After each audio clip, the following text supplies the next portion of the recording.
महीने में छा कदे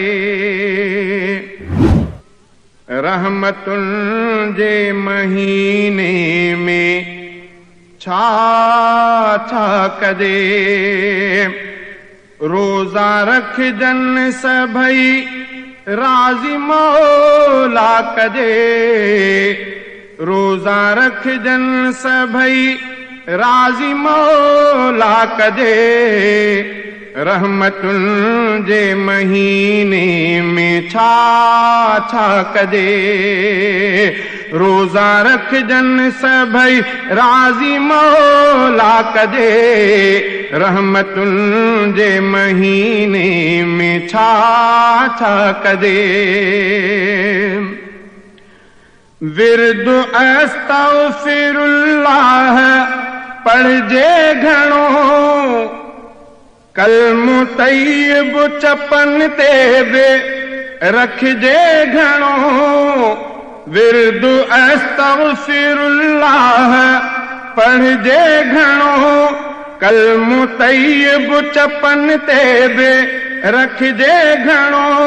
इए पढ़जे नसीबन के आला कजे रहमतुन जे महीने में छा कदे रहमतुन जे महीने में छा कदे रोज़ा रखजन सभई राज़ी मौला कदे रोज़ा रखजन सभई राज़ी मौला कदे रहमतुन जे महीने में छा कदे वध खां वध जे तेरी थे इबादत कजे पाक क़ुर्आन जी पिण तिलावत कजे वध खां वध जे तेरी थे इबादत कजे पाक क़ुर्आन जी पिण तिलावत कजे नफ़िल ज़्यादा पढ़ी रब जी पूजा कजे रहमतुन जे महीने में छा कदे रोज़ा रखजन सभई राज़ी मौला कदे रोज़ा रखजन सभई राज़ी मौला कदे रहमतुन जे महीने में छा कदे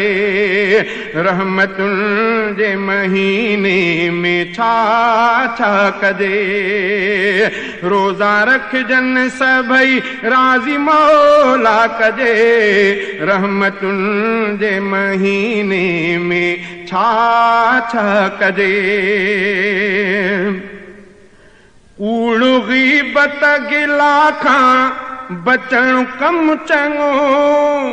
झेड़े झगड़े खां पासे रहण कम चङो कूड़ ग़ीबत गिला खां बचण कम चङो झेड़े झगड़े खां पासे रहण कम चङो पाण में सब्र भी खोड़ पैदा कजे रहमतुन जे महीने में छा कदे रोज़ा रखजन सभई राज़ी मौला कदे रोज़ा रखजन सभई राज़ी मौला कदे रहमतुन जे महीने में छा कदे रोज़ा रखजन सभई राज़ी मौला कदे रोज़ा रखजन सभई राज़ी मौला कदे रहमतुन जे महीने में छा कदे कुटुंब लय पाण लय भेणु ऐं भाउ लय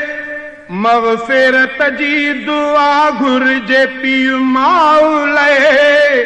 कुटुंब लय पाण लय भेणु ऐं भाउ लय मग़फ़िरत जी दुआ घुर्जे पीउ माउ लाइ, दोस्त अहबाब लाइ भी दुआ सा कजे, रहमतुनि जे महीने में छा छा कजे।